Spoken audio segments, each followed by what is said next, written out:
মুখের রুচি বলে কথা, বাজারে যখন 200 টাকা কেজি সিম তখন না খেয়ে থাকতেই পারলাম না। আমার সবচেয়ে পছন্দের তরকারি হচ্ছে সিম, কেননা শীতের দিন আসলে আমি খুব বেশি সিমের তরকারিটা বেশি পছন্দ করি। আজকে বাজারে গিয়ে জানতে পারি সিমের কেজি 200 টাকা। যেহেতু শীতের দিন চলেই আসতেছে, সিম তো বেরই হয়ে গিয়েছে। আমিও আর দেরি না করে সিম নিয়ে বাসায় আসলাম। সিম রেখে বাসায় আসবো নাকি? মুখের রুচি বলে কথা, খেতে তো আমাকে হবে, যেহেতু এটা আমার পছন্দের তরকারি। আজকে সিমের তরকারিটা রান্না করেছিলাম ছুরি মাছ দিয়ে। যেহেতু আমরা চট্টগ্রামের মানুষ, সাগরের মাছটা প্রায়ই খায়, আর ছুরি মাছের কিন্তু স্বাদ অনেক। ছুরি মাছগুলো আমি আগে থেকে ভেজে রেডি করে রেখেছিলাম। তো আমি এখন মাছগুলো দিয়ে দিলাম। এই তো দেখতেই পারতেছেন, মশলা কষিয়ে সিম, আলু, টমেটো দিয়ে এখন আমি তরকারিটা বলক আসলেই মাছগুলো দিয়ে তারপরে এটাকে নাড়াচাড়া দিয়ে নিচ্ছি। তরকারি রান্না প্রায় শেষের দিকে। এখন আমি কাঁচামরিচ আর ধনিয়া পাতা দিয়ে নেব। এগুলো যেহেতু বিলাতি ধনিয়া পাতা, তাই এটা আমি একটু আগেই দিয়ে নিয়েছি। সিমের কথা কি বলবো, গ্রামে যখন থাকতাম দেখতাম মায়ের গাছে কত সিম ধরতো, তখন সিমগুলো পেকে যেত, তারপরে বিচিগুলো মা সংগ্রহ করতো। গ্রামের সিম গাছে কিন্তু সিমগুলো খুব ভালোই ছিল, ফরমালিন যুক্ত কত বিচিওয়ালা সিম ছিল।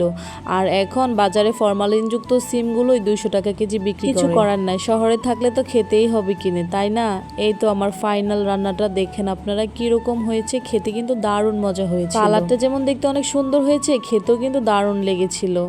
তো আমার ভিডিওটা কেমন লেগেছে অবশ্যই আপনারা আমাকে কমেন্ট করতে ভুলবেন না। দেখা হবে পরবর্তী কোনো ভিডিও নেই, ততক্ষণ পর্যন্ত ভালো থাকবেন। আল্লাহ হাফেজ।